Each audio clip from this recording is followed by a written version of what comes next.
I saw you talk. I saw that interview. I don't know which one you were on. It was on like a podcast. Those older guys, where you told that mob story. Mm-hmm. What I was wondering if you could tell us that. Like, what went down with that? This was back in the day when you used to live in Boston, right? Yeah. You had to escape Boston. It was in the late '80s, early '90s, and I lived in South Boston.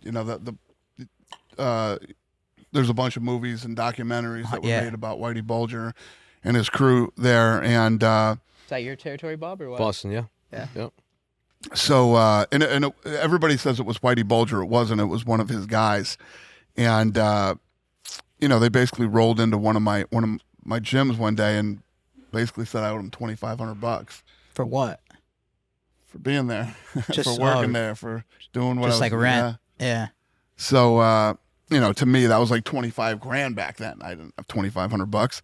So I tried to avoid him for a while, and you can only avoid that shit for so long. And one day I was at my house and I got a call, and the guy says, "You got till tomorrow." It was a Saturday. The guy's like, "You got till tomorrow at 1 to pay us." And I said, "Or what? Are you gonna find out what?" So I literally hung up the phone, picked it back up, and called Delta. Got a fucking one-way ticket to Vegas. Damn. And that was a wrap. So is that like mob like kind of done in Boston now? Or are they still kind of around? That gang is. Have like they were like. But these weren't like this wasn't. They still like, coming for the 2,500. This wasn't like some fucking. You're gonna pay him $2,500. Yeah, you gotta understand. I mean, if you've seen any of the movies, these aren't some fucking punks. No. Yeah. Calling you up for $2,500. These are real guys, like real guys. Like That's frightening. yeah, they fucking killed people, man. Have they ever tried to like get in contact with you when you like got big?